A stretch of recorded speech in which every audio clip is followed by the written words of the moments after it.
Hey, you out there. I just want you to know that I care about your fantasy team.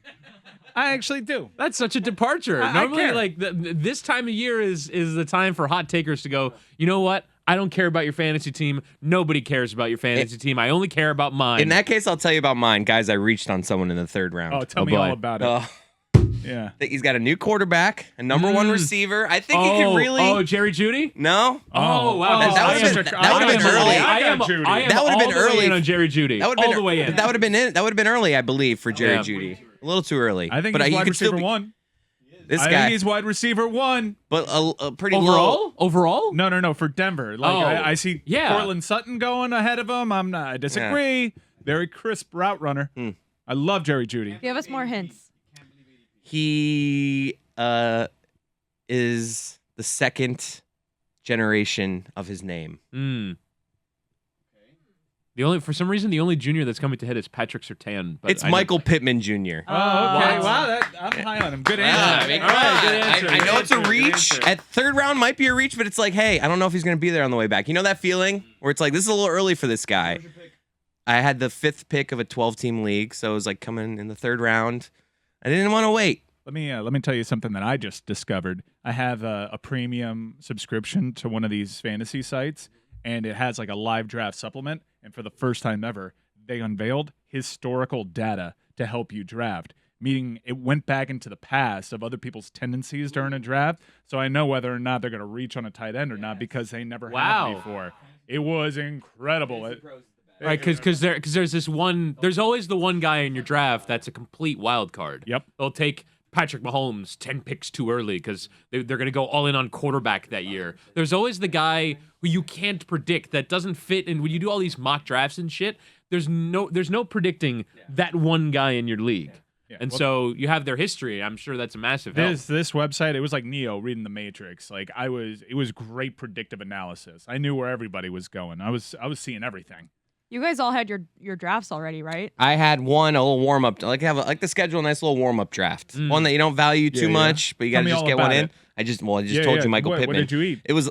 Do you eat or drink during? Well, it was live. It was a lot. It's my one live draft of the season. So you drink? I drank a little. A little bit. I honestly didn't drink a lot. If like you are really asking. No. I didn't get. It's like an interrogation. Yeah, no. I ate though. I ate more than I drank. I'd say. Yeah. Smoke? You know. A cigar. I was going to ask if you all had your drafts because something happened in mine that I feel like might be happening in a lot of fantasy drafts this year, which is Cordell Patterson just staying on the board like 3 rounds past when he's projected on ESPN. But he's that guy, once everyone takes him, people are like, hey, that's the number 1. It's a good pick. Yeah. Is he RB1 though? They got this rookie that they're excited about. There's like, why is he? You get. But in the 6th round, you're excited. Drop and you're like. You start searching on Twitter. He dropped like 3 rounds. Yeah, he dropped late in mine. And I just think it's because people are confused about him positionally. Like he did well last season, and everyone's like, he's not going to do that again. What is he really going to do this year? Now, this year, I sort of call it the Broncos receiver conundrum, which is, do you really want to have the most boring player in fantasy? Yeah. Because if you have the receiver that's playing with Drew Lock, that receiver is not going to have big games. But now it's different. Might give you the 5 catches for 77, and you get your solid 12.7 points in there, but you're not going to have spectacular. So you're looking at your board and going, I'm partially playing this because I want to make money, and I want to beat my friends at this game that we all agree on. But I also would like to have some fun rooting for the people that I have on my team. And I will not be rooting or having any fun with the Broncos wide receiver this year. That changes with Russell Wilson, but I feel like this year it's like Washington receivers or Detroit receivers. Like maybe there's some fun to be had there. There's always a David Montgomery there that you want. You don't want to take, like, but it's like God, he's so boring. I have my list here of top 300, and he's still there. It's like you ask yourself, do I really want to watch the Bears this year? Like, no. And the answer is no. No, you don't. The most undervalued players, I think, are guys from Seattle and Pittsburgh because you knew what to expect from those offenses for so long, and now those same weapons are there. Claypool's fallen in drafts. DK Metcalf has fallen in drafts. Tyler Lockett's falling. All these guys that you could always count on them to give you these certain numbers. You take the quarterback out of the equation, and now it's to the point that I think they're undervalued because then you start asking yourself, well, someone's got to get the numbers. Someone's got to get him. Jeremy was telling us about his draft, and he uttered the sentence, "I got Rashad Penny as my RB2," and that made me sad. Yeah, ooh, that's Oh. tough. But it's a flex. It's a deeper league, so I'll cut him some slack. I have no but- idea who RB2 in Seattle is, let alone like for your fantasy team. Is still Travis Homer? Homer and DJ Dallas both had excellent preseasons, but they drafted Kenny Walker, who, when he's not DJing for Y100 or calling Dolphins games in the stadium, I had believe a he's on terrific Kiss. year. I believe he's on Kiss 99.9. Yeah. No, he's on the beach. Yeah. Kenny Walker. He is. I mean, let me tell you something. Kenny Walker, he's always on Y100. for Yeah, me. I agree. I am 36 years old. Kenny Walker is anchoring afternoon drive on Y100. I had a live draft, like I said. The worst thing, something you would think is the worst thing, is getting heckled on a pick. You walk up, we have the stickers, put the sticker up, and that's not the worst. I'm here to tell you. The worst is just silence. Because you walk up, you generally have a thought about your pick. You're like, all right, people are either going to think this is a stretch. You have your thoughts on how the room's going to react, so you're kind of listening. You just want one person to be like, oh, good pick. Good pick. And then it's a win. And then But you if put Darnell Mooney on the board. And- You're yes. like, nobody gives a singular I put shit. Chris Olave. Olave. Olave. And I was you don't like, watch college big- football big without CFB telling me guy. you don't yeah, I watch don't want to college say football. that. I know he's an Ohio State guy. He's fast. But I read an article. But I'm telling you, That is the whole basis. I drafted Antonio Gibson one year purely on the basis of they really like him as their number one. I And, love like, reading an article. You got to read an Yeah. article like right before the draft. Oh, and then Or a I magazine. Yeah. I'm always school. drafting. I'm always drafting this week, this Sunday, and there's usually games going on. And usually during the draft, there's someone that gets hurt like as the draft is going on. And this year, kind of happened. It was very unfortunate. The carjacking attempt with the Commanders' running back Robinson. He got shot several times. It looks like he's going to be okay, but he got shot several times after he got drafted, and you just kind of like you see the game of telephone that goes throughout the draft. And you're like, oh, God, it's always going to happen to somebody. T's and P's, by the way. That was terrible. But I got silence on Olave. I walked up there. I was like, someone give me he's fast, decent pick, could be big, deep threat, Jameis. Like, just say something. Just give me Someone something. read the same article. Say Fast, a Ohio word. State. Just say, someone make a noise. Like, ooh, something. I had just silence. And I was like, I just had to say something. I'm like, he's going to be good. Like, I like, Good. Big things. You start applauding your own you'll pick. see You'll as I'm see. like walking back. Sleeper. You start putting your hands to your head. Ooh, get ready to go to sleep, Jeff. Top 5 round pick next year. Uh-huh. Yeah, Are you- remember this one. How much do you feel responsible for the heckling? Like you have to provide 1/10 or 1/12 of the heckling, I'll right? throw somebody a solid pick. If I hear silence, just to give them something, even if I don't Yeah. think it was a solid You do pick. hate silence. Yeah, it's like, at least hate my pick. Tell me it's terrible. Just don't give me So silence. you're the same around your friends as you are in here. Yeah, I hate silence. Do you ever during the draft go, how's this going? For my team. I think I just like look at my team and I say it to myself. How long is your draft? Do you have It was timed pretty- rounds? No, you can't do timed We've picks gotten away live. from time picks. How do you do time picks live? What's the punishment? What's the auto pick? 2 minutes, and then it like later around 60 seconds, and then you steal. But now as we've gotten older, we don't have the energy to steal or man the clock. Oh, I've never. so- Yeah, it's more just like heckling. Yeah. But to Chris's point, what's the penalty? No, You can steal a pick. Do you Apparently, do you forfeit a pick? no more maybe the penalty. next guy can just go up and grab stickers. The older that we get, the longer we want the draft to take. I think in most cases, it's just people don't want to be Really? around their families. So it just In your it was- mid-20s, you wanted to get it over with. And then Yes. your 30s, you're like, let this last as long as you Yeah, can. Yeah, 2-day draft. Next year's Yeah. my 20-year anniversary, and we were already laying the groundwork. 3-day event, 7 rounds a day, destination draft. We meet up every Friday. The draft starts in January. 1 round, untimed round. Take all the time. Actually, go to scouting trips. We'll have a combine. We'll have a fantasy combine.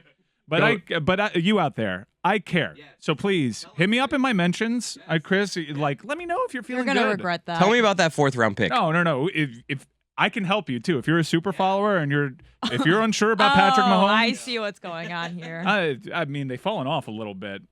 People, I notice out there every time I lose one. I notice that you're going through your settings and you're hitting unsubscribe. Shame on you. I need people to subscribe. And also, I can't access any of the revenue at all.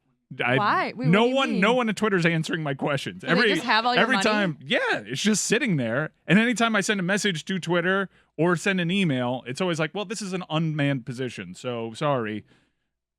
Go to the facts. I'm like, But I you can't still want get a people to person subscribe, online. even though it's going into Twitter's coffers. Yeah, currently. Twitter's the only one that's actually getting anything out of my super followers. I have not gotten a single dime.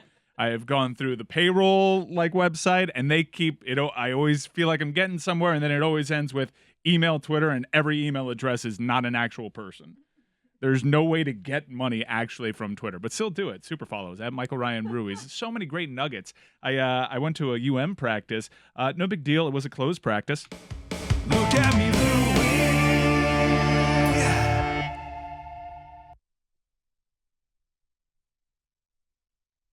I feel really good about the team. So not that closed. No, it was very closed. it was super close. Perhaps the most closed. Never seen a practice more Are close you than allowed this to one. describe anything that you saw? No, can't do it. But he was there. But I was there. Look at me. Did you talk to Coach? I talked to coaches. Look at me. Blink twice if they looked good.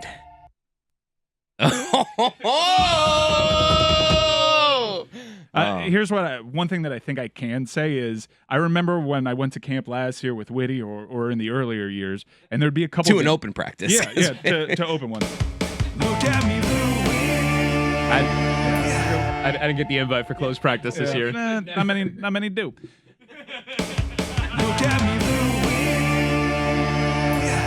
But remember when we were walking through just last year, and we're like, who's that? Who's that guy? That guy sticks out, and he's a true freshman. He's Chase Smith, but you see the body type, and they stick out. He's a third stringer now. Yeah, and he still is. He was last year though. But like one of the bodies is like, oh my God, who's that? And you look at your roster sheet, 94, it's a punter.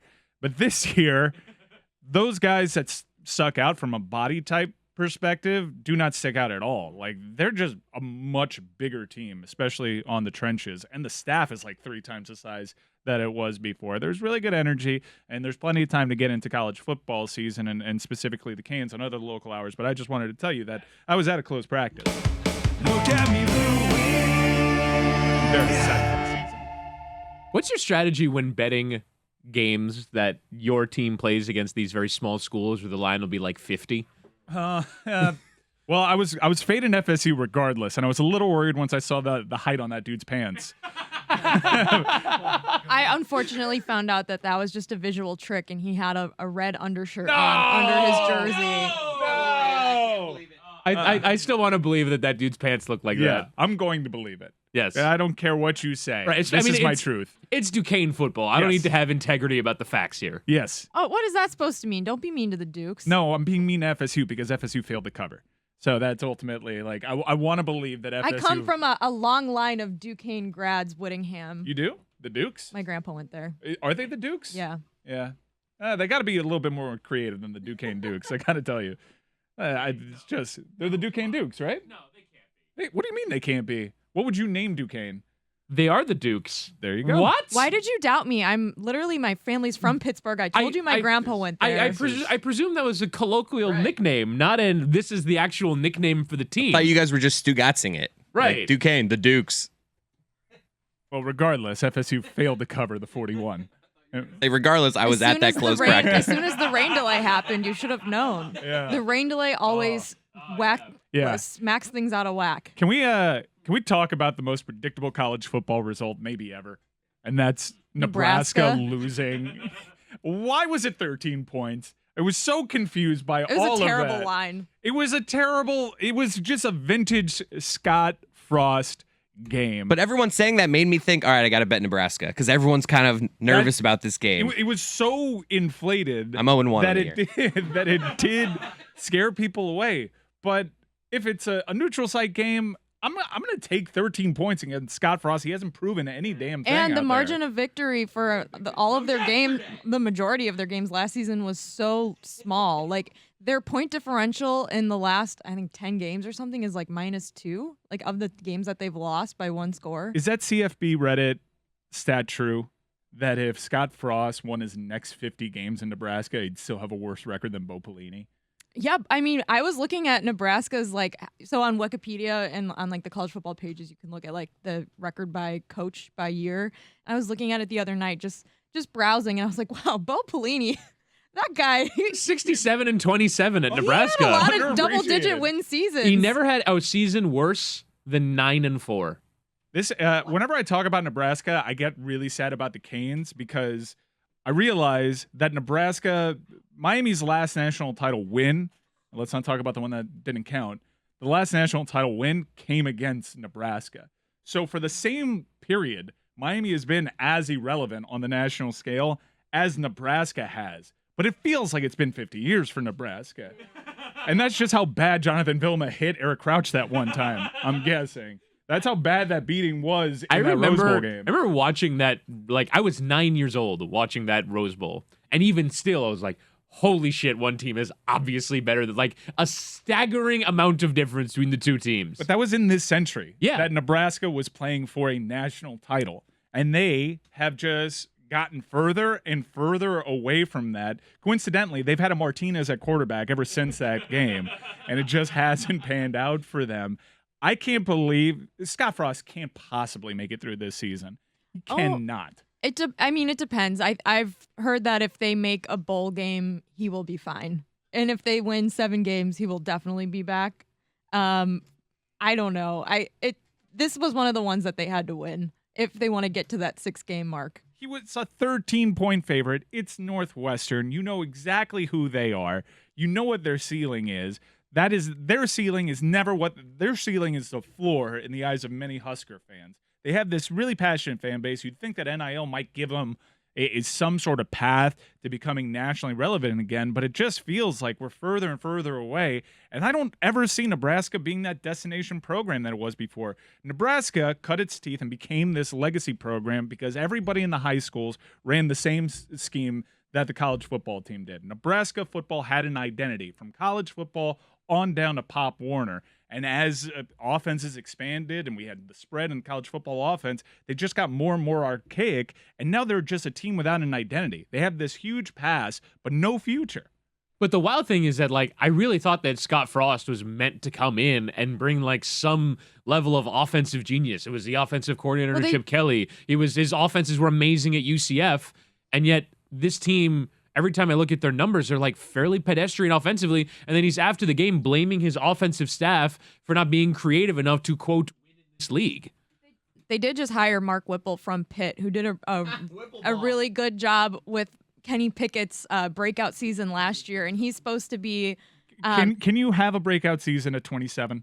I mean, he got drafted in the first round. He was a Heisman candidate. I know. He was one of the best. He was the best. Because he was college 7 years older than everybody else. Last season that was draft eligible. I guarantee you that if we put in Steve DeBerg right now against Duquesne, he has some sort of advantage. How old was De'Ara King last year? He was 50. But in 2018, it's not that easy. De'Ara King had a great year in 2020 because he was much older than everybody else. Mike, did you do this though with Burrow? Where you said because he was older than everyone, it might not work out for him in the pros? I didn't say not in the pros, but I said it had to be a distinct advantage. Think about Gerald Willis. When Gerald Willis had in defensive tackle for Miami had a season for the ages. He was 5 years older than everybody else. I think that there is something to that, especially in college football. You've seen it with Burrow. You've seen it with Pickett. You've seen it with De'Ara King. Age gives you an advantage there, but you mentioned Mark Whipple, and it once again reminded me that Pitt is actually reigning ACC champions, which is random and also very sad from the Canes prism because we've only been to Charlotte once. We didn't get shut out. Thank you, Mark Richt, for that late game field goal. That's the most. Oh my God, it was so embarrassing out there.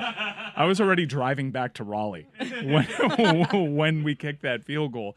But it just goes to what the expectations are at the University of Miami now. It feels like the big leagues out there. They feel like they finally put the resources there. The energy is just totally different. The size of the staff is totally different. It feels like it's a professional operation right now. And no matter how this season goes, I know they're thin at wide receiver and all that, the floor in their eyes is Charlotte. Anything less than that is an immense disappointment for this staff. And we said that year in and year out, but we were talking ourselves into the Coastal, what's going to be the dumb one that they're going to drop. And they're probably still too young. This is a recruiting-based head coach. Believe it or not, I'm not going to be like super high on the Canes. If they win one of these big ones, I'll be a madman. But I'm thinking 3 losses. The 2 that they're supposed to lose, 1 out of conference against A&M, 1 dumb one, and hopefully that's enough to get you into Charlotte, and then start stacking success for this recruiting-based coach and program that Mario Cristobal is trying to build. This is not like Lane Kiffin coming in and wizardry, and we're going to just out-tactic folks. But that's always been the super frustrating part of being a Canes fan, is that there is no scenario in which in a division that you're playing with Pitt, North Carolina, Duke, Virginia, and Georgia Tech, you can't beat them every year. Like, even with bad coaching, even with substandard recruiting, like, I know that the recruiting is going to reach an entirely another level now that Mario Cristobal is in town, but even with the players that were here before, they should have been able to easily take care of all of the teams in their division. For whatever reason, they always seem to lose that away game at Virginia every year, and it's incredibly frustrating. It's because we were learning on the job with head coaches that just had never done it before. Thankfully, they're actually pumping real resources into the program, but that being said, they still had more resources than everybody else in their division, outside of maybe North Carolina. They were still, Miami not caring, Dr. Frank not really knowing what was going on down there. They were still top 10 in the nation in terms of resources they pumped into football, and they got those results. So naturally, I have PTSD. I want to get the hell away from this conference just because I'm terrified of the likes of Virginia, and that's not really why we got into it. There's a lot of new coaches in the Coastal, though. So that might, including Miami, but that might work to Miami's advantage this year. Like, Virginia has a new coach. Virginia Tech has a new coach. Yeah, Virginia Tech, I'm kind of bummed. If Miami stays in the ACC, which is a huge question mark, I happen to know that Miami is treating this year as it's their contract year. Miami knows that if they handle their business, if they don't get embarrassed in these national spotlight games like they had been under previous regimes, they bring value. They are the real prize. A good Miami is the crown jewel of the ACC. I just have zero evidence of that because they haven't been good.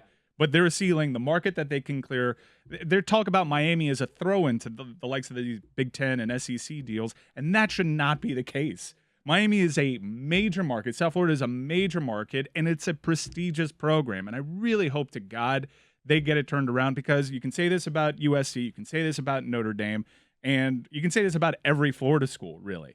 When they're good, the sport is better. It's just a fascinating dynamic down here. It's always a fascinating story. If they're in the national conversation, I really hope sincerely they are. I don't feel that way about Nebraska. My life has been fine without Nebraska. I'm sure Nebraska people do, though. Right, No, exactly. I'm sure. I'm sure like in the Midwest, like, oh man, if Nebraska were good, if college football is so much better. I wanted to come back to Nebraska because we have a UCF alum. You were there when Scott Frost won a national. I'm not even going to do it. No, they didn't.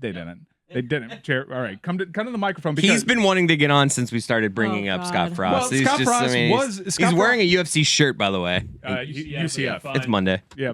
But Scott Frost was the hottest coaching candidate in the nation, and he was the prodigal son. Because if he had his druthers, if he didn't have the attachment to Nebraska, there's no way in hell he's picking that job. But he was returning to the school he once quarterbacked for, and it was a slam dunk. Nebraska finally has the cheat code, someone that actually went there, that respects the program, that knows what it can be when it's clicking on all cylinders, and it just hasn't worked. But it worked so well at UCF. Jeremy, why did it work at UCF, but not in Nebraska?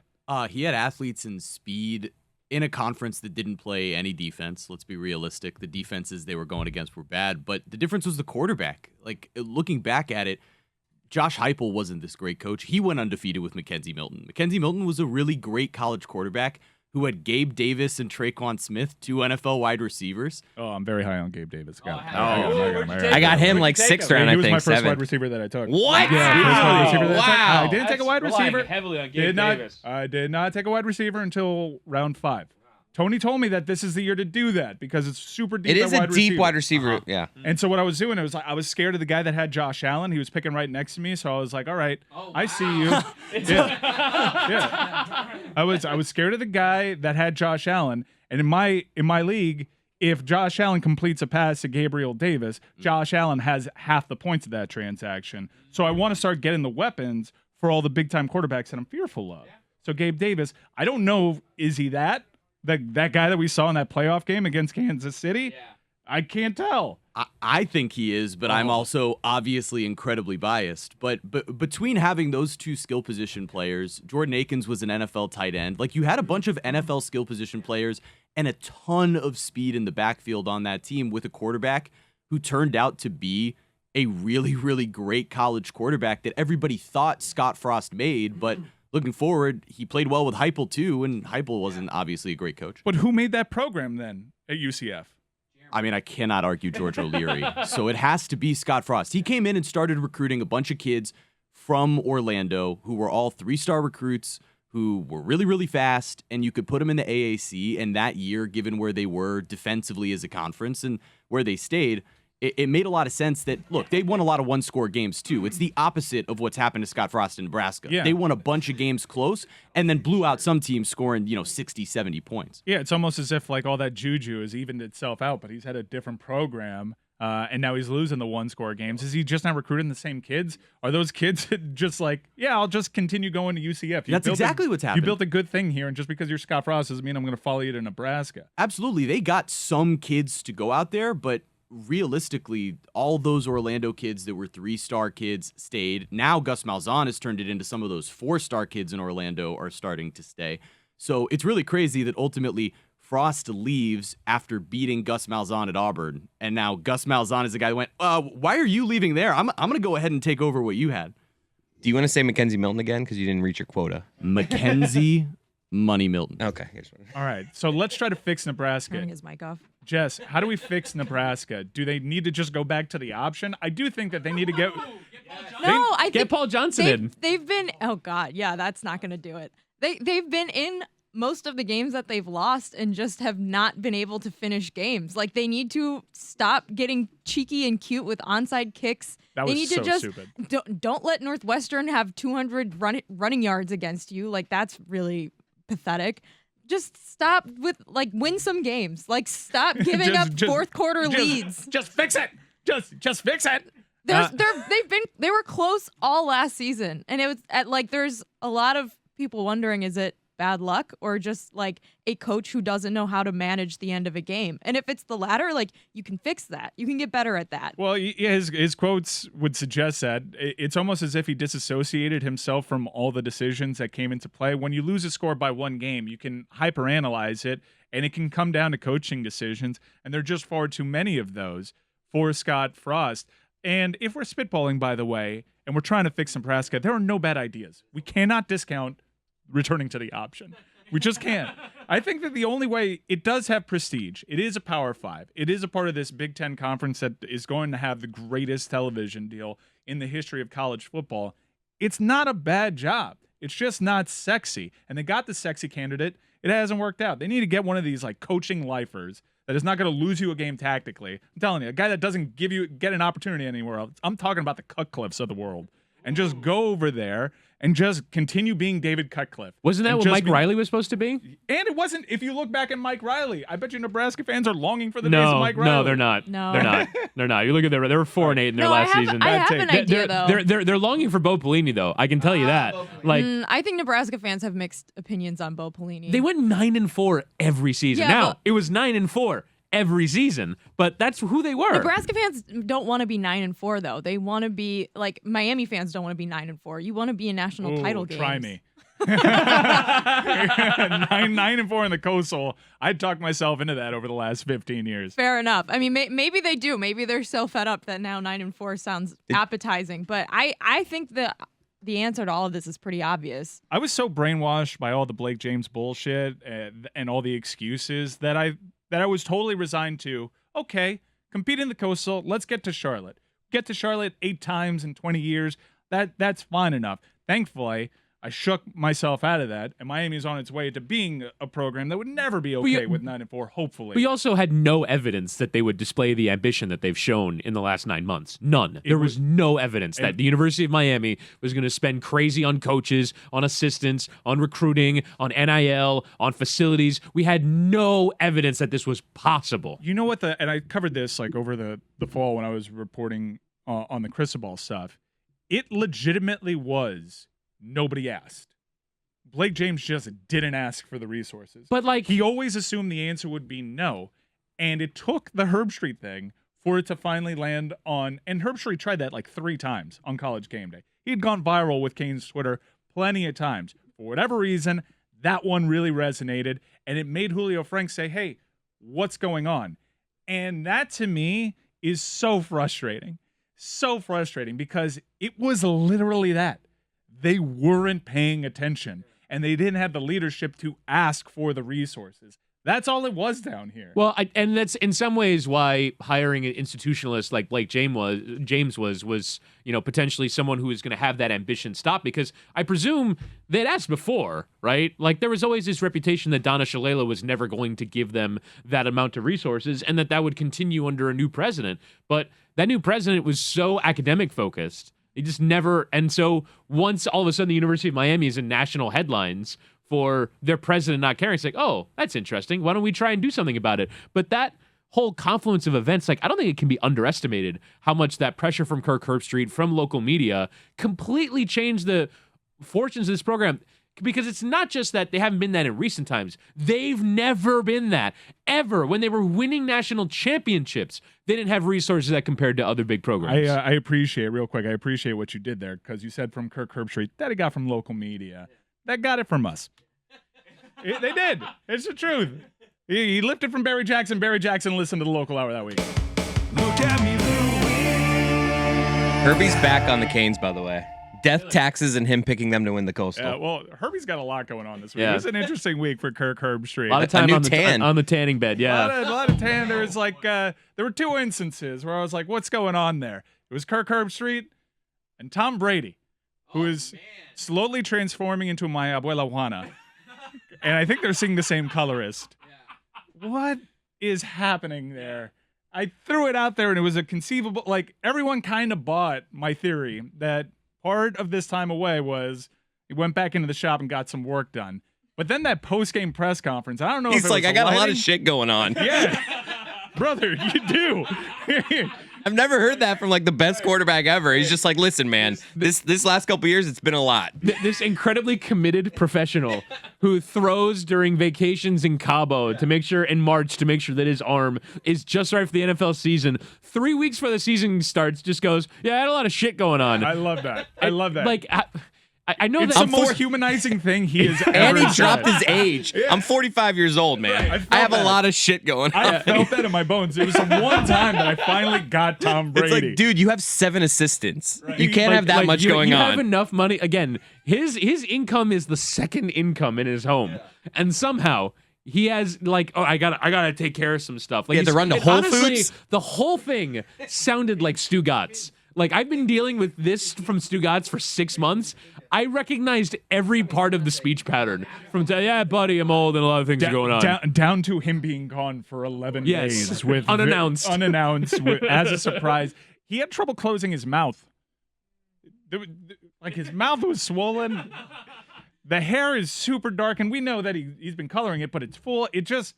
I was scrolling through my timeline super fast. I'm like, why is Meg Ryan in front of the Tampa He Bay was Bucks? smiling the entire time, even when his mouth was moving. He's like, yes, I got a lot of shit going on, guys. But the jawline has been super. It's almost as like he sprayed it a little bit, and it's You like some contouring? you gotta let it breathe a little bit though. Everyone knows this about the Brotox. It takes 2 weeks to settle. I guarantee you, come Sunday Night Football, he's gonna look great. The color, though, was really the most disarming part of all of it, because it kind of made me think, was Tom Brady going to be a graying quarterback? And would this be actually more impressive if he were a graying quarterback? He should lean into it, because that was part of why Brett Favre's year in Minnesota was so impressive, because he looked 73.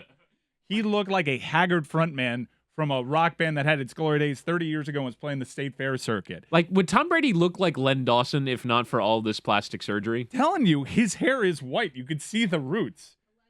It is white, Jess. He's got Ric Flair white hair under there. All I'll say about the hair is the middle part. Like, What's he's with the middle part? He's really been watching TikToks lately. Yeah, the middle part is in, isn't it, Jess? Oh, the middle part has been in. yeah. But the middle part is usually in if you have longer hair. He kind of has a Zoolander, but there's just a part in the middle. It looks like a bad wig. I feel very uncomfortable. Me, who, I mean, when I got out of bed this morning, I lost my balance and fell right back into bed. And it was just because I took a step too quickly. Fantasy draft, Dano. Yeah, it was. At Michael Ryan Ruiz, if you also reach on Gabe Davis. Who's your defense? The Browns. Oh.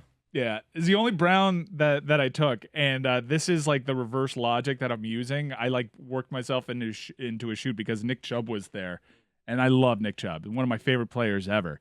And Joe Mixon was there. I'm like, I got to force myself away from this. I'm gonna take a stand. No Nick Chubb. And then like But you couldn't pass on the defense. No. But I needed defense. You couldn't pass on Joe Mixon. No, but I take Joe Mixon, and I'm like, I feel like satisfied. I'm like, yeah, did a virtuous thing there. And then 3 picks go by. I'm like, shit, he did something in college. What was it? Google. God damn it. There's just no one clean in this sport. No. Now, this is the local hour, and we have yet to cover the Zapruder film studying of Tua's first pass of their preseason game at the weekend, in which he hit Tyreek Hill down the field. First play of the game. Hal Wingo tweeted, this is, perhaps his, most accurate quarterback ever, could have hit him in stride. Dolphins fans and Tuanon were out in full force. Remember that one time when Patrick Mahomes underthrew him? It happened, I promise. Check week 6 2 years ago. That's what they did. That's curious. I saw every pass Patrick Mahomes has ever underthrown this weekend. I can't believe, every Dolphins avatar, I cannot believe what is happening on social media around this team. The Tuanon campaign to discredit Patrick Mahomes, of all people, over the weekend. You don't have to say Mahomes is bad to lift Tua up. We don't need to go that far. It's a very bizarre tact. But yeah, when you have Tyreek Hill, a lot of balls appear underthrown because he's just so fast, and he works that to their advantage. He had the walk. It wasn't a walk-off, but it was a game-winning go-ahead touchdown against Cleveland last year in week 1, where it was just chuck it up, underthrow. Hill will make the adjustment. That's what the speed does. No one knows his body better than Tyreek Hill. And so he knows that he can break back on a ball, and sometimes it's tactical, and sometimes it's just an underthrow. And those are the great receivers, the ones that make you look good when you don't put the ball right in the breadbasket. It's hard to know what to take from preseason because it's are the Eagles playing guys? I don't know who's playing. I don't know what means anything. But all I know is the Dolphins offense, there looks like there's a lot of space. Even when it's not Tyreek, other guys, it just seems like guys are open, and that to me says scheme. So I'm excited. The preseason, I'm as excited as you can be watching something that doesn't matter because this could all be nothing and they could be terrible. But in the preseason, I see a lot of space on the offense. So that makes me excited. To tap back into a theme of our show having a lot of influence and reach, have you seen what's happened with Gesicki since we talked about him? I mean, he tumbled in my draft. No one knows what to do. No one knows what to do with him, including the Miami Dolphins, who apparently, after listening to our local hour, were like, hey, we should call some teams because this guy's obviously not a fit for this offense. So you've got all the teams just all listening hardcore every morning. All right, before we get to work, let's all listen together. Yeah. It's like their breakfast. So you think Nebraska is going to hire David Cutcliffe now? Oh, my God. But run the option. Yeah. Paul Johnson's going to get hired and run the option there. Nebraska's Have back. you guys got me thinking about this. Did you guys ever play pickup tackle football back in the day? Yeah. In high school, a turkey bowl and stuff? Broke my arm on Man, we could have if I would have just figured out a triple threat option, the triple option. Oh my God. No, imagine how that would have played. Way too much coordination. But if I did it though, imagine how no one would have been. No one has gap discipline in pickup turkey bowl. I love the idea of you're playing with your friends and you're diving at their ankles to clear the lane for the B-back. Look out for the fullback dive. It's always fucking there for Paul Johnson. Bummer to start a segment this way, but we wanted to pay our respects collectively to Jason Jenkins and his family. Jason was the senior vice president over at the Miami Dolphins, had been in the market, had climbed within the organization over the course of several years. And you could see from all the tributes, both on the Dolphins broadcast and Mike McDaniel's words after the game and from a lot of people that worked in the media, how truly loved Jason was, immensely respected, an incredibly kind man at a position where you don't run into that often. It's a weird dynamic sometimes with media folks and media relations people, and someone being kind in that position can really go a long way. I know for me personally, a lot of my friends in the industry share this experience in getting to know Jason and working with him. He was especially kind to people just making their way in the business, people that were unsure of themselves, people that weren't very confident, could be easily intimidated. And usually, as you climb, you'll run into people that may use that against you. Jason was extra kind to those young ones that were just trying to find their way, and he was a guiding hand. And he passed away tragically over the weekend, right before the Dolphins game, and it hit everybody like a ton of bricks. Chris, I know you have known Jason for quite some time too, and you know him pretty well. You're the one that actually delivered the news to me, and like all the wind left my body once I heard that devastating news, because he was just so immensely respected and so incredibly kind, and just so young. This is a very tragic thing that we're dealing with down here locally. Yeah, and in some ways, I sort of feel bad in a weird way for people that heard this immense outpouring. Is they're like, I imagine they want to feel something like everyone in this very public sphere does as well, but he's just one of those people behind the scenes that no fan would ever deal with. And yeah, maybe you felt a certain kind of way about the Dolphins have been in the community, and you might have seen his face in pictures, but most people don't have an experience with this man. But everyone who did, and like you said, it's incredibly startling for a PR person to be this level of popular, because they kind of always have to be the bad guy. They have to be the bad guy that tells you that your interview request was denied, or the coach doesn't want to reveal this information and all that. And PR people can sometimes be very unpopular as a result. But he just completely overwhelmed it with kindness. And you mentioned the stories of people getting into the industry and not having known a lot. And I was very much in that same sphere. When I was starting in local radio in Miami, I went to go cover the Dolphins, because that's one of the jobs that kind of lower level employees do. You go and get sound and all that. And I remember it as being around the time that he took over full-time as head of the PR department. There was this guy, I believe his name is Harvey Green, who ran that department for decades when Don Shula was in charge, all the way through until the mid-2010s. And when I started covering the team was around the time that he took over. And he made me feel like I was important as the columnist for the Miami Herald, or local TV reporters, or national reporters. Recently, Jessica and I had an experience with him where we were covering the Miami Grand Prix, and I kind of reached out to the Dolphins because they're running the event, and he made me feel as important as international broadcasters that were going to be involved with the event. It was just, he was such a nice man, and I don't think it can be underestimated for everyone that dealt with him, like how difficult this was to process. Because it was funny, I talked to you, and you were like, I was just talking with him. I talked to somebody else, and he was like, I was just talking to him. Everyone had just spoken to Jason Jenkins, because he was that level of nice and communicative, and we all dealt with him. And it's so bizarre that the next time I go to a Dolphins thing or another Grand Prix that you don't see his smiling face. He was so kind. Give me a hug. He's the only person that every time I see him, he hugs me. And it was so hard. And I imagine it was hard, like, if you're a Dolphins fan watching the post-game press conference, you're like, why is Mike McDaniel about to break down talking about this person I've never heard of in the Dolphins organization? But it's because he meant so much to so many people. Yeah, I mean, I would echo the same stuff. Like, the way he treated me the few times that I was there alone, and he walked me around the first time for like 25 minutes. Like, the way he could get an intern to do that for me, but it was just like it was just so incredibly nice, and it was just terrible, man. Yeah, he was the person that we worked through over at the Dolphins, and he was always that person for me. They had different regimes in place that had varying media policies, and he was here for pretty much all the ones. And let me tell you, it wasn't easy to get media access during the Parcells years, but he would always get back to you and explain exactly what was going on. And it's so commonplace. You don't bat an eye at someone just ghosting you at that position. If it wasn't no, if there was something that made waves over there, he'd talk it out through you.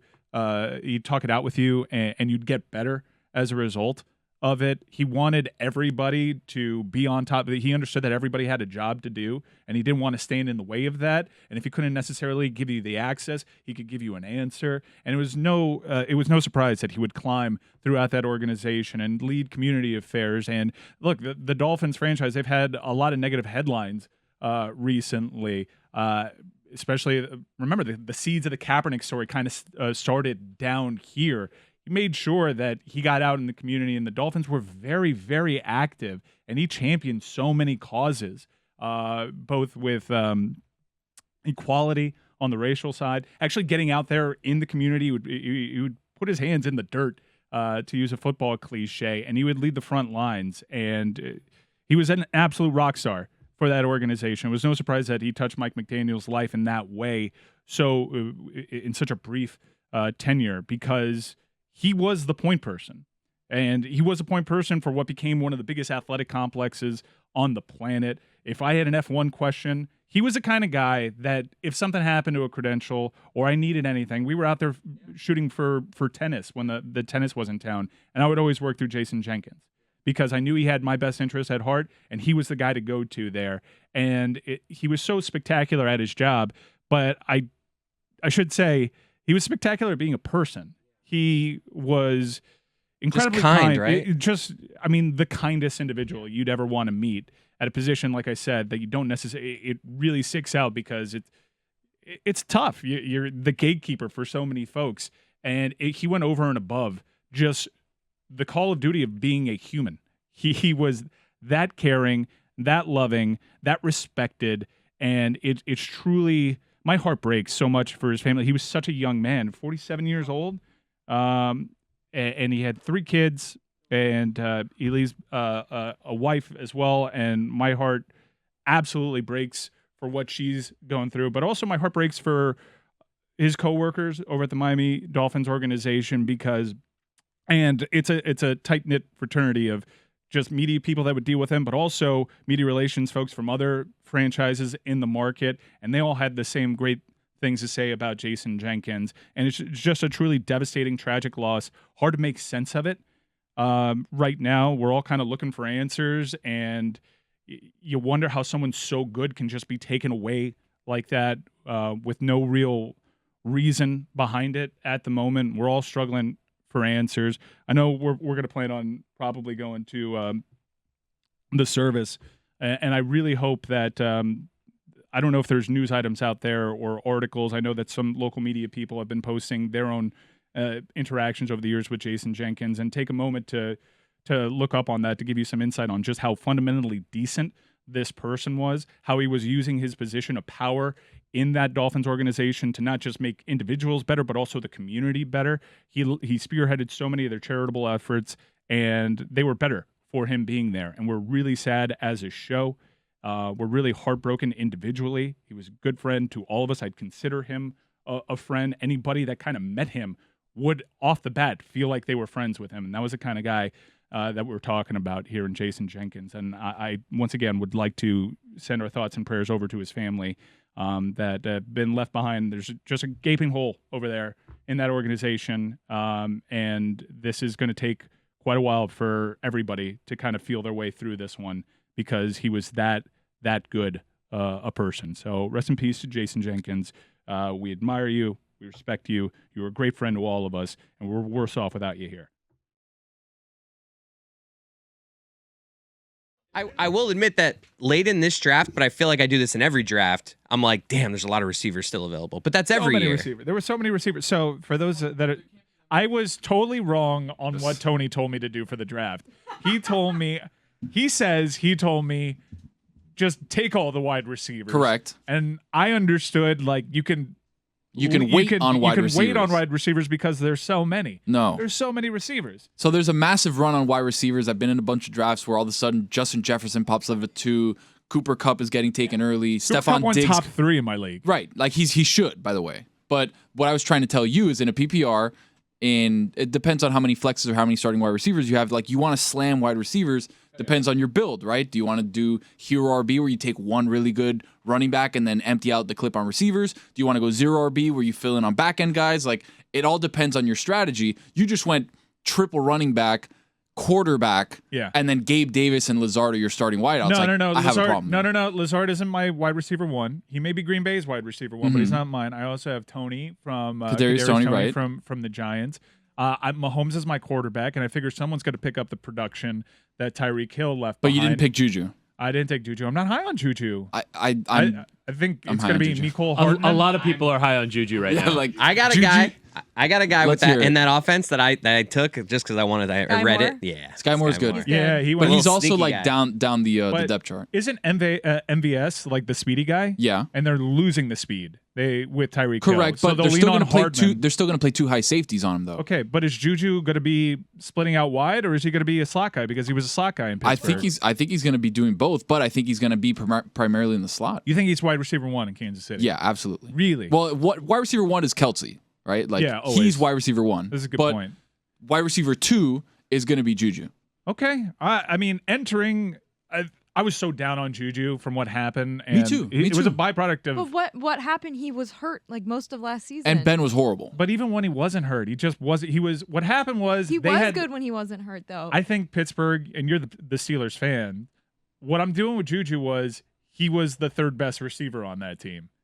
no, I don't think that's true. You think It was more scheme than anything else, right? They Jess. used him more in the Who you running take? game than Jess. anything. last season, Jess? Who are you last taking? season, Claypool or Juju? I'm taking Juju over Claypool. Wait, But wait. Last Claypool year doesn't- or this year? Last year, Juju was hurt for most of You're the taking season. an SC guy over a Notre Dame guy? Juju has more experience. I think Claypool has higher upside, which is why I think they kept Claypool and they're keeping him and they got rid And of they're Juju. playing him where? In They're the playing slot. him in the slot, Like, 'cause which they- is massive they because he's need- 6'4" and 240 he's better pounds. than I think he's better in the slot as like a deep receiver. Anyways. course. He looks Wow. better that way. But I don't know. I think Juju's really good. All right, so I'm gonna have to He admit that I'm hasn't- wrong. I mean, here, the thing but- is that he hasn't been that guy since 2018. Yeah, If but in you look- if you 18, look at him statistically, in if you look at 18, him he has a Ben big statistically- year, Roethlisberger though. hasn't been able to throw the ball more than 10 Exactly. yards since yeah, but wouldn't that 2018. benefit someone in the slot? No, it benefited Deontay Johnson because he caught 19 passes a game because he would just run 7-yard in routes. Well, because Deontay Johnson's also better than Juju Smith-Schuster. Well, yes, I agree Yeah, with that. I agree with that. Yeah, I I agree think with that. that's what I thought you were going to ask me, Deontay Johnson or Juju Smith-Schuster. Well, 'cause I And thought I would say Claypool was Deontay easy. Johnson. I just I would say Deontay Johnson, Juju, Claypool. But Claypool has better upside, I think, moving forward if he plays well this If year. he plays in the slot. So I'm just wholly wrong on Juju Smith-Schuster. He Yeah. can be the guy that he was in 2018 in that offense. I mean, think he was really good. it's his quarterback, right? It's dependent on his Yeah. quarterback. His Well, quarterback that's- couldn't throw, and now his quarterback can throw. It's so difficult to figure out the context of those receivers from a fantasy point of view because even Marquez Valdez-Scantling, who is meant to bring something, but like in Green Bay, he was just sort of okay. Like he wasn't a spectacular receiver. He was a take the in top Green off the Bay, defense guy. and he's playing with one of the greatest quarterbacks of all time. And so you have that paired against. There's like these 4 receivers that could be the big guy in Kansas City. And we know that their offense will be fine because they improved a ton on the offensive line, of a really good offensive line. So we know that offense is going to generally be okay, but you don't know which one of them individually is going to be the one that actually gets the production. Here's why I'm more bullish on MVS in Kansas City than I was in Green Bay. Yes, he was take the top off the defense guy. We all know the first read for Aaron Rodgers, to a detriment, by the way, if you watch the San Francisco playoff game. But Aaron Rodgers, sneaky, doesn't take a lot of chances. No. A pretty conservative quarterback. And if he's going to be taking the top off the defense in Kansas City, he's got a quarterback that's going to throw it there. I don't think Patrick Mahomes lost that AFC Championship game, in his own words, by the way. This is not. I don't want the two and on smoke that fan base is getting right now. But he said that he just gets too greedy sometimes. If he sees MVS open, he's going to throw him the ball deep, and that's not always the case in Green Bay. And MVS being the size and speed combination, to my knowledge, I don't think that Mahomes has had somebody of that build as a wide receiver, right? Like Tyreek They Hill, always have Tyreek Nicole Hill's- Hardman. No one's got the build that Tyreek Hill has. Right, but they have like Weird these guys. more diminutive wide receivers, Demarcus Robinson. they're all like thinner. their But- big guy was Kelsey. That Sammy was it. Watkins? Yeah, but he Keep in was mind, hurt. Josh Gordon was getting reps for that team. Yeah. because he had such a big body, a big frame for them. This year, they've just kind of decided we believe in what our offense is. We're not going to invest in receivers. We're going to invest in offensive line and running game a little bit. We have Kelsey, and we're just going to try and get these guys to come The through. running game and see is if Mahomes interesting. can just produce passing game by virtue of how good he is. The running Rojo game is guy? interesting. No, I think Rojo's going to get cut. I don't 'Cause think it- he's going to be on the team. So all the buzz from the beat writers is that Rojo is going to be running back The odd one, man out. finally, It's Ronald Jones for the audience. Oh. and finally unseat Edwards-Helaire, who I actually don't think is that bad. And they just They didn't don't run use it him with right. He's Like, falling. They don't use him right, He's by the falling way. in drafts. Yeah, because Big time. I got him in the 8th round. He got hurt last year, but if you watch their offense, the problem was they just wouldn't. He would run big chunk plays in that AFC Championship game. Giving the ball to Clyde Edwards-Helaire was a good play. It just didn't do it. He Here's was the weird running. thing, Mike. He was running at like 4.5 yards a clip. If they just kept doing that, they win that game. He was one of the greatest running back catching passes out of the backfield at LSU. And what do they not do? They do not throw the ball to running backs, at least the way that they used to with Kareem Hunt. Yeah, well, they wouldn't throw it to him. Correct, which is the weird part of what's happening. But they favored other players in their own backfield. Like Jerick McKinnon is now their guy catching passes. Their third down back was Darrell Williams, who is now in like Arizona. Right. But Rojo, I think, is going to be cut. They love Isaiah Pacheco, who's screaming up draft boards for some reason, right? Preseason hype. But the fact that they don't use Clyde in the way that he probably should be used, is catching passes out of the backfield and more of a Kareem Hunt role than, let's say, more of, I don't know, Jamal Charles' role. Like, they need to use him better. That's another factor. I'm kind of sort of I'm easing my way into this NFL season, and so You're easing, you said? Yeah, I'm easing. Oh, my you need way to dive in, buddy. Well, I mean, tonight's my fantasy draft, so I'm gonna take off your clothes. Take off your clothes and dive in. Yeah, Right take now, your pants off. Cannonball! You're drawing a lukewarm bath. You're putting a bath bomb in it. Yes. You've lit a few candles. and You like a you're slowly bath? Slowly easing your way in. No, I like a hot bath. Yeah. Hot bath, right? Hot You like bath, a good soak? I do like a good soak. Yeah, you let the water run. Yeah. Do you put your hand under the faucet, or do you scoop it up like while it's in the tub while it's filling up? How do No, you I do it? just I don't do much once I'm in. Once I'm in, it's just sort of Bath But you bombs? let it here run, hanging out. or do you sit in there while it fills up? No. around you? I let it run. I start it and then I go walk and I like the whole do other experience. stuff. I like Bath the whole bombs experience. overrated. I've think so, never too. done a bath Wow. bomb Very before. chalky. But they're pretty. Yeah, it's just like Chalky? How many What do you bath mean? bombs I have you don't feel done? bad How on many your bath body? bombs have you I have done? like one for my like kids ones. No, Yeah. but you. Well, 0. Oh. But I Oh, always so use then- it. I give So them then how can you say because they're I overrated? Exactly. I give them to my daughter because she wants them in her bath. And these packages, they're hard to open. They're very chalky. It makes a mess all over the floor when I'm trying to open up this packaging. Isn't it a ball though? But they're Not the ones pretty. I've got. There are ones that there's different kinds, Tony, of bath bombs. I also don't. I've never been in a bath bomb, so I don't know. That's why I'm asking. When's the last time you took a bath? God, maybe By myself, a bath. 15 years Like ago, when I 20 was years 12. ago. I don't know. Really? I've taken 2 baths Like I said, by in the myself. last year. Fist me, Tony. It was when Yeah. it was when my daughter and wife were out of the house. I was by myself. I drew myself a bath. Ooh, a little mic A time. little mic time, a little me time, and I just put Such a funny visual. Like imagine just walking And in. you're really tall, like I am. So I've it's got hard to get in I've the got bath. your feet up in the air up Yeah. against the Yes. wall. Yes.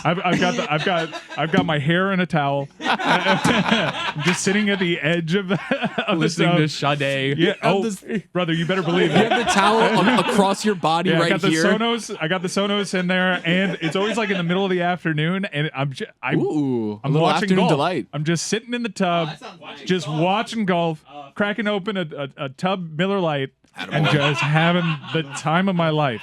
I'm in that tub for like 3 hours. Yeah, that's me time. By the end of that, that's got to be. I am so pruny. You're yeah, so pruny. pruny. But it's like shock. Like I put my body through it. It's like cold now. Oh, hot now. It's a constant battle. All 3 hours, water levels are falling, rising. I cycle the water in and out. Water's murky at this point. Oh yeah. But no, I'm changing it out. Anytime it gets murky, that's a sign to me that we need to replace some of the water. But you're easing into the season though, right? Yeah, Brady? oh, yeah, Like, that's you're right. just Yeah, dipping a yeah, little- yeah. you're That's dipping right, a that's little right. toe into the tub. I've drawn the tub. You've The drawn tub the is tub. the You tub is just put starting it to that fill long up. in? Yeah, exactly. Okay. I just twisted the drain so that the water will hold, and the water is I'd say about like 20% full right now. Really? But I'm What does that ramping mean up. for You're just you? sticking a big toe in. Yeah, to like what does test that it. mean? That means I have in my podcast app I have folders that separate all the different podcasts I listen to. So I have my football folder.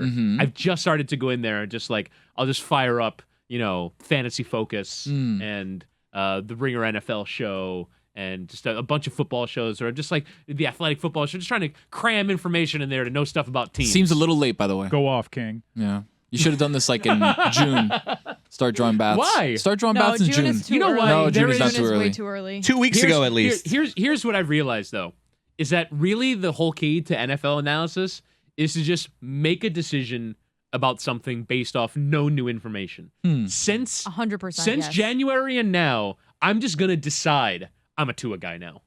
And I'm just gonna go all or you know what? Arizona's playoff loss was enough. I'm completely That's out on what the Cardinals. Tony's doing with Juju. Like he's Right, just exactly. decided. You- Yeah, I Juju was Smith. off on Juju. Yeah, based I was on off on Juju. no information. Now I'm back. No, but no there was new information. information. Hold on, there was new No, information. there's no new Him getting a information. better This is new quarterback. information. You guys are shaping my opinion. I'm going to walk it back. I think Juju's going to be good now. Attaboy. I'm sorry, I was wrong. I don't. I think he's gonna have very pedestrian numbers. What is pedestrian I think to you? Sky Moore's the guy. I mean, I don't. Hey, look, I don't doubt Not that. the guy. I'm They saying just I think need to he's going to actually be productive. feature him though. Said he Yeah. was the Do you think guy. he's going to be a dude or the guy? I love a good third receiver on a great offense. Every year, that's who I pick as like the guy I Have think you ever is gonna won? be good. Yeah, Okay. like a lot. Recently? Really? Yes.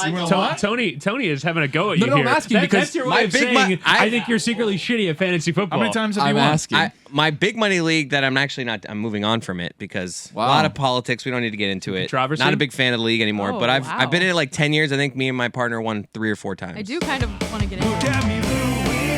Just the guy who runs the league. Not a big fan of him. It's Matt Gates. Hey, yo. Because I'm in that league.